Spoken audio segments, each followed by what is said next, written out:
Funny, ain't it? Walls were built in 12th century, I think the sign just said there. Reminds me a lot of mediumship, spirituality, and where we are today. So good morning, good afternoon, welcome back would be the better way to do this, I think. I'm in Waltham Abbey in the Abbey Gardens, short drive down from my house. Wanted to bring this one outside today, and we'll touch upon the wall thing in a moment. And I was looking through the ideas that some of you have got for the videos celebrating the 1000, and I've decided I'm probably going to cover them all. There's not a great deal there, but the ones that took the time, thank you very much for getting involved. And because you took the time and you gave your own ideas and you put your own views across for what you want to see, I'll probably cover them all, not as a celebration of the 1000, but because you took the time and it's obviously something you want to see. So I will put some effort in and get those done. I do need to remind you that I am away for most of May, so I will do some stock videos coming up. I'm not saying they won't hold value, but they won't be outdoors as much, and if they are, then it'll all be the same outfit that I'm wearing, etc., because I need to get a backup stock done because I'm away for all of May, and at 3 videos a week I need to get my finger out and get some recorded for you guys. So that's what I'll be doing. So let's have a wander around the gardens and talk all things spirituality and mediumship. So back to the wall.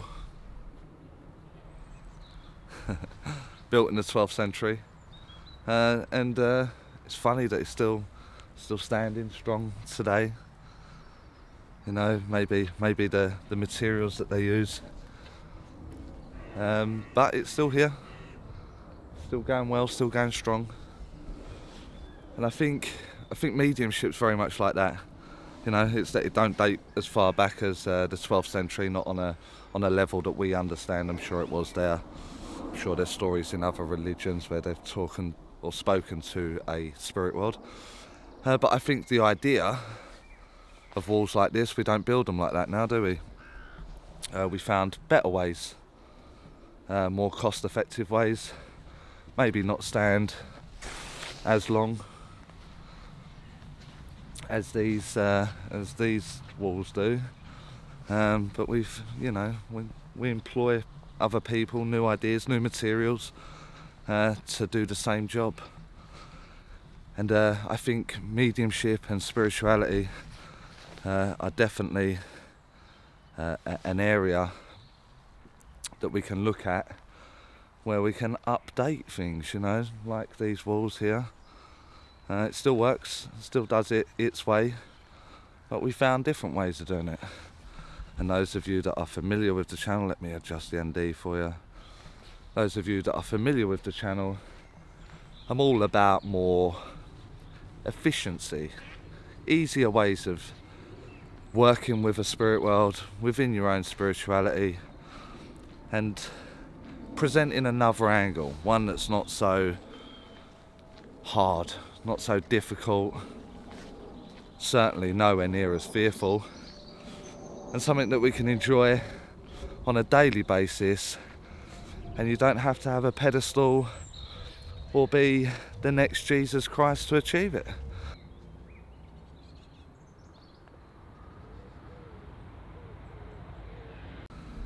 So before I go any further, I do need to thank, I think it's Blue Feather, I forgot to bring my notes out with me, and to say thank you.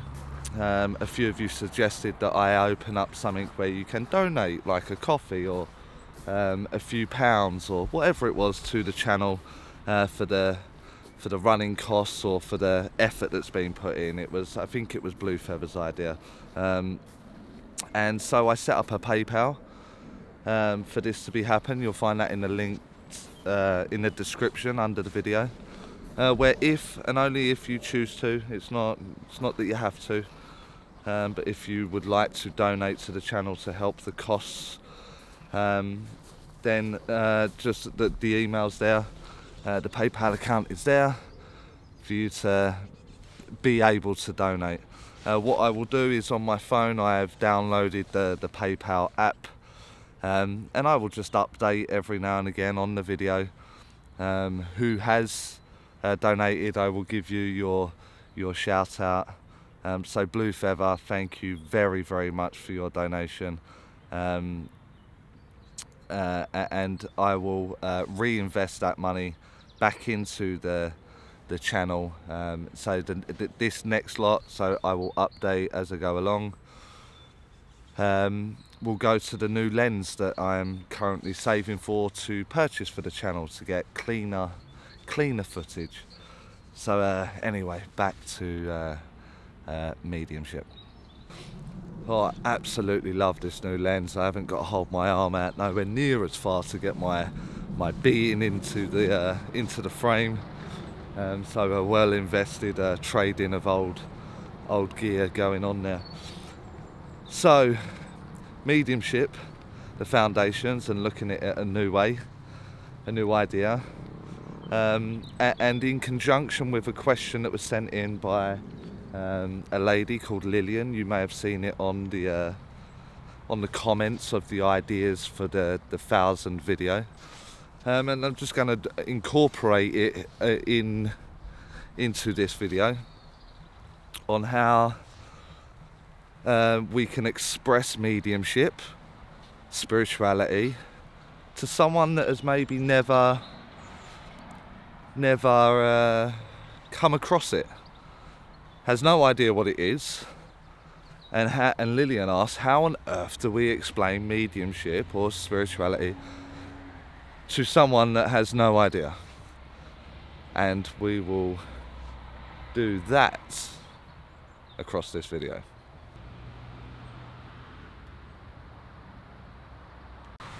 One of the many problems that we have when discussing our mediumship is that we try and express what's going on in our head.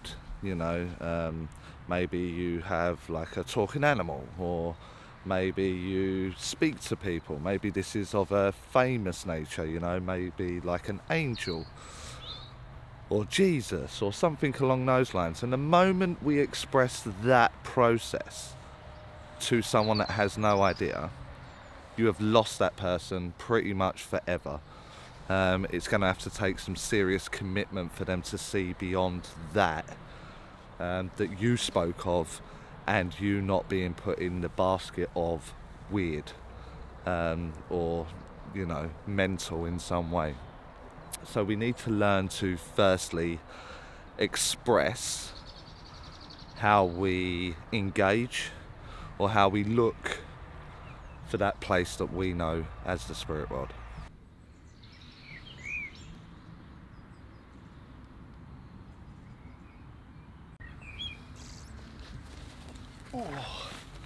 So firstly, what is mediumship? Mediumship in simple terms is the blending of a conscious mind that once lived here on earth as a loved one, you know, maybe as a mum or a dad or a brother or a sister, whatever, and the going on of that soul, of that person we knew and loved, blending with that of the mind of a medium. So two conscious states coming together, that would be the blending or the attunement to the spirit world. And then through that blending, through that, the medium's mind connecting with that intelligence of a consciousness of someone that has now gone, and through evidential statements talking about their story, their facts and their evidence, it is basically what mediumship is. It's bringing them to life very quickly for a brief moment once more.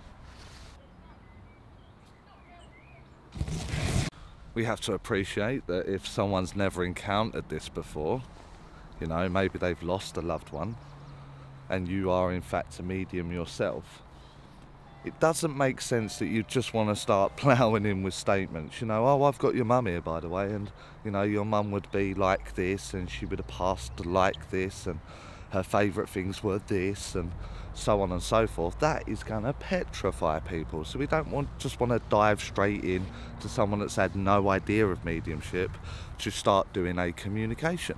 However, after raising the subject, maybe going for a coffee and discussing belief systems, and maybe get to a level of understanding, then maybe the communication can take place at that point.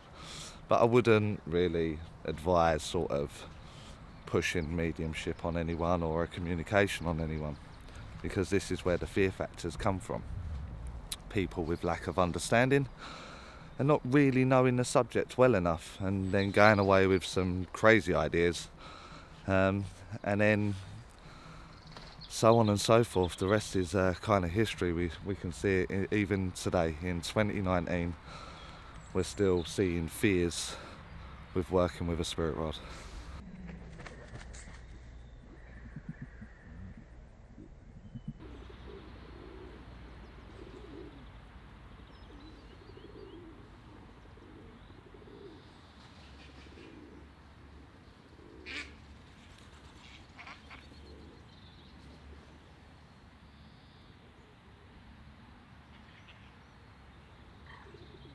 So back to the fear of mediumship or spirituality, you know, speaking to a spirit world. It's not that the wall behind me here is wrong. You know, it stood the test of time, it's still there. But we found new materials to use. You know, maybe we use bricks and we use cement rather than the things that they would have used to hold that wall up. And mediumship is very much the same. Spirituality is very much the same. It's not that it's wrong, but we have better understanding, we have better materials, better ways to do things now. And we learn from the wall building, because now we knock up a house in or an estate in less than 6 weeks, whereas that would have took years to build that wall probably. And mediumship has evolved in the same way. People are still using, you know, centuries old fear, like protection and things that go wrong, and TV shows, and, you know, people's imagination, misunderstanding is a large chunk of that, you know, where you hear these horror stories that have happened, but it's through the way we interpret the spirit world. So when I'm trying to explain to someone a spirit world that has no understanding, and I definitely have experience here. Let me adjust that ND filter for you. Definitely have experience here. I mean, I worked in a factory-based environment. You know, I had loads and loads of blokes around me that would ridicule you because you talk to ghosts, and their understanding or the information that they have received is just that of the TV, that of the internet, that of the delusional, without any kind of understanding. If you start to paste it out very simply, you try and give them a canvas to work from that works with their everyday life, and understanding, then they gravitate towards it a little bit more freely, a little bit better, with a little bit more sense and sensibility to it. So for example, you talk about psychic development, and you've only got to say to a man, you know, have you ever upset your wife or your partner? Have you ever sort of done something that's put you in the bad books? And there's no man on the earth that hasn't done that, is there? No guy ever has lived that has never done that to their partner. And so while in that work-based scenario, I would say to them, well, the next time you do that, the next time you upset them, when you walk into the room and she has her back to you and no words have been spoken, do you not know whether you're still in trouble or not? Do you not know that there is an argument brewing? And of course they'll always answer like, yeah, definitely, mate. Oh, she goes crazy. I totally get what you mean there. And then I explained to them, you know, that's an energy thing. That's the auric field. That's something, she's not happy with you, mate. And you can feel that. No words need speaking. There's no notes left or no pre-warning. You know it. You know what's going down. You know you're in trouble and you know you're about to have an argument. That's energy. And so I go down a basis that they will understand. And that's a very familiar one for us guys, isn't it? One where you've upset the missus or the partner and you know you're in trouble. So I springboard from that immediately. Something that they will understand without me talking about angels, without me talking about protection or Jesus or a religion or meditation or buying josh sticks and crystals and all that stuff. None of that comes into the equation. I give them something that they can relate to very, very quickly. So now you're on the subject of energy. You are still not bringing religion into it. You're still not bringing a god or a ritual. None of that's gone on. You're just talking about energy. And because you're talking about energy, you can start explaining, well, how do you know that? How do you know you're in trouble? How do you know that she's got the ump? How do you know that you're in trouble? And then you start asking them to remember a time, you know, that maybe they knew something was going to happen. With no information, there was just something there, you know, maybe their child is unwell. I just knew she was ill, so I took her to the doctor. And that kind of stuff, you know, I just knew it was going to happen with no one telling us it was going to happen. And now their mind is growing to the idea that energy can be read in some way. The fact of the matter is that no one really looks for a god unless they need it. I don't like to say him or her, but no one ever looks for it unless they need it. You know, I'm guilty of that. I've done it. But I remember working in my factory setting at some point, with lots of people ridiculing me every day for the work that I do when it was a part-time job rather than a full-time job. And I remember the biggest culprit of all, every single day I'd walk through that office, and every single day they would mock me, they would shout out, they would do things, and I can handle myself and I'm down for the banter, but every day gets a little bit tiresome, didn't it? And his little boy had something wrong with him, you know. Thankfully he's all right now, but I remember saying to or walking through the office, and I remember him saying, I was sitting by the bedside, and I remember, like, please God help me. And I was all over that. I was there immediately. Like, what do you mean, God? What do you mean by God? You're not allowed to ridicule me because I have a God and I work with that God-like energy, that God-like consciousness, with that flowing through my mind every day. But now your child's ill and you're beside a bed praying that your child is all right. You don't get to do that. You're not allowed to do that. And in that moment I saw the penny drop. In that moment the office went silent, and I remember thinking, it's done. I've done it. I've done what I needed to do. I've just planted the seed, and I don't need to add any more to it. So again, I gave them something to relate to, something again where the imagination's not going crazy, it's not out of reach, they haven't got to do anything special, they've just got to move their mind there. My child's unwell, please God look after him, immediately was relatable for that officer.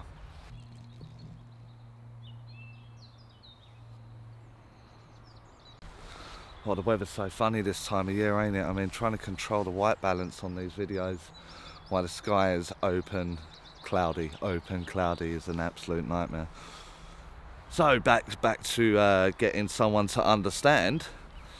It is being relatable, isn't it? Getting them to understand you in a normal kind of way.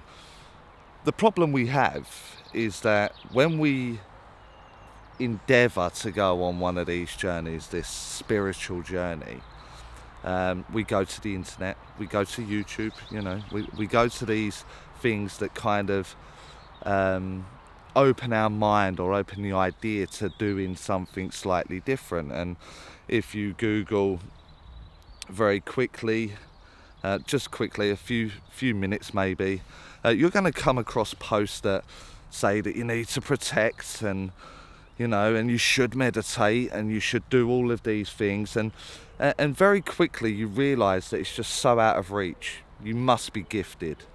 You must have to be born this way. You must have to do all these special things and live a whiter than white life to be able to even get a glimpse at this place that they're talking about, the spirit world, spirituality.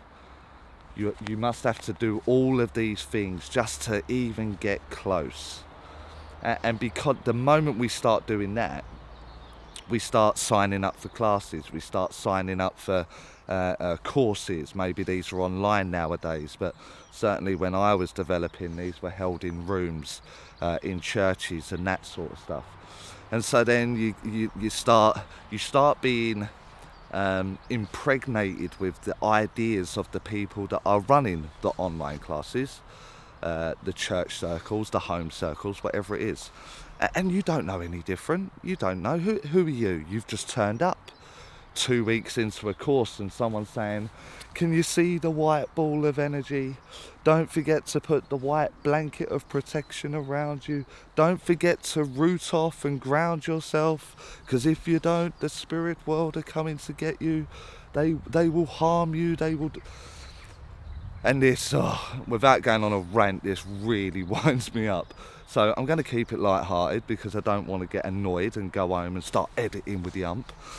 So we need to look at things logically and try and understand it. Now, if I just asked a few of you, a lot of you that have found the channel are because you're interested in mediumship or spirituality, and you want to go on to do mediumship or psychic work, I totally get that. So it's going to be hard to get the example across. But if we start, let's say you have a dream, and that dream is to do something, whatever it is, whatever goes on there. And I just ask you to visualize it. I just ask you to sort of start to let it form in your mind. You can see yourself doing it. You can see, you can feel it. You know, everything about the scene that you are painting in your mind there has this kind of magical feel to it. Feels a little bit surreal, but it's your imagination. You're allowed to do anything there. You're allowed to let anything go. Anything goes whatsoever. And you start to realize that if you're outside, it's a perfect day. If you're driving a car, it's a car beyond your reach. If it's about your clothing or your creativity, it's always like top end. It's always the masterpiece. It's always the song within your mind that you want to write is a #1 hit. This is where it's very hard to ground it down. You know, maybe you are writing a song and maybe you don't get into the top 100 downloadable songs for that week, but in your head you saw it as going in at #1, breaking all records, etc, etc. You get where I'm going with it, don't you? And so when we're working with the spirit world and we're learning to unlock that in our mind, we're using the same space there that you are when you're dreaming of your song or your car or your job or your clothes or the money. It becomes magical. It becomes like there's a little bit surrealness to it. So it's gonna make sense that if you're sat down and an animal walks up to you in a forest, the animal's gonna talk to you. It makes sense that you may see an angel or a biblical figure like Jesus. It makes sense that all these weird and wonderful things that are impossible in the world here and now, right around me here, starts happening inside our head there. It starts going on. And so the way we present it is that we need to hold back a little We can't say, you know, like a little Disney bird come and sat on my shoulder and told me so and so. Leave out the little Disney bird come and sat on my shoulder to explain to me, and just say, in my mind, I'm aware that bum. And then your client or the person on the end of it, the recipient, whether this just be in psychic work or mediumship, will just look at you and go, oh my God, that is absolutely correct. You will lose them the moment you say, I had a Disney bird come and land on my shoulder and the bird spoke to me, and the bird is saying to me to say bum. They won't, you won't even get past Disney bird. They'll be off, they will shut their mind down, they will shut their ears, they will not listen to you. You are mental, you are crazy. So it's about how we present this magic that we have found, this opening of the conscious mind, into a way that sits well for the everyday person, the people that are walking around the streets or this field, these gardens, where it's acceptable that we can do this. Now, every single teacher, most that I've seen online, will talk of the intelligence of the spirit world, the spirit team or the spirit guide. And it's one of the first processes that you go through when you're developing a form of spirituality or mediumship. One of the first things, and they'll tell you how much they love you, and they'll tell you how much they protect you and how much they guide you. However, if you forget to put those roots in the ground, if you forget to put that magic duvet around you, they can hurt you. They can come and damage you. They can cause your world to implode and your life is virtually over. Come on. Which one is it? Are they intelligent? Are they looking after you? Do they love you? Are they always there with you? Or are they not? You don't get to mix the two philosophies together, because that doesn't work. Let's go back to the wall. You know, now we've learned that we don't need to find these whopping great big boulders, and we don't need 1,500 men for 6 months building the wall around the church down there. We get a couple of machines in, we get a couple of dudes driving those machines, we get a lorry full of bricks, and we get a cement truck to turn up 4 people from 1,500 people to build the same wall in a fraction of the time. Mediumship is exactly the same. Spirituality is exactly the same. So decide which way you want to go. Decide which way you want to work with the spirit world. And the moment you start putting that foundation in place, the better it's going to be. If you jump from pillar to post and you have one teacher saying one thing and you have another teacher saying another, and you've got all these conflicting philosophies, you'll be confused. You'll be protecting some days and other days you won't be. Some days you'll forget and then you'll be upset that you forgot, because now you might have something going wrong and my world's failing me because of. Or you can go the logical approach. You know, my mind is here right now, and you know what this dude Charlie is saying seems actually to be a little bit more of my way of thinking. I appreciate it's a no-nonsense approach. I appreciate that there are things that some of you won't agree with, and that's absolutely fine. But the point of the channel is the no-nonsense. It is achievable by everybody. We can all do this if we just think differently. I don't make it beyond your reach in any way, shape or form. And so to Lillian, that wants to know how to talk to the person that has no idea, use their story as the example. Become relatable in some way. Don't make it sound special. Don't make it sound like you're chosen in any way. And before you know it, they'll accept it. And then you can maybe plant the seed that, you know, you can actually live a life this way yourself.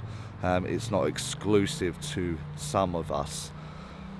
Please remember, if you're going to start embarking on something like this, that a lot of people are going to look up to you and they will come to you for advice. You know, maybe something's going on in your house or something like that, and they'll come to you because they think you know, they think you can fix this. Don't forget that because we're spiritual and we're a medium and we're going about that way, doesn't make it that we're right. We're not always right, you know, we're human, we still get things wrong. But what I do know is that my voice doesn't change. The way I talk to you guys here on YouTube or on any of the social media is no different to the way I talk to my friends, no different to the way I talk to my family. My voice doesn't have to go up an octave to sort of make me sound more spiritual, or I don't need to prolong the words to make it like I'm on a pedestal in some way. I don't need to do that, because it's a conscious state, it's within my mind. It's not about how I pronounce my words, or the way that I talk, or the way that I eat, or the way that I drink, or what I do in my earthly life, because spirituality and mediumship is of a consciousness. The moment we all start to learn that if we do this, and we open this doorway within our mind, that we can actually all do this. And it doesn't matter what you've done. It doesn't matter where you've got it wrong. It's about what you do from now. It's about how you try to help without it sounding like weird. What you leave behind, a legacy. What are you doing to help mankind, to help the planet, to change that state of being, that state of consciousness. And in all of that, I don't need to do this. It don't matter the clothes that I wear, or the hats that I wear, or the cigarettes that I smoke, or the alcohol that I drink. None of this comes into play. None of it. Because it's a consciousness. So when we're trying to relate to someone, you know, Joe Public, when we're trying to get our point across, or we're trying to get it for them to understand us in some way, we simply have to make it relatable. Take a scenario from their life, from their story, and show them what you would have done or how you would have coped with that. And you'll find that it's in a bite-sized piece that they can accept, in a way that's not talking with a fairy in a tree, or sitting by a lakeside while a guide jumps in a canoe and takes you on a 45-minute journey down some canal into a cave where the healing crystals are and all that kind of stuff.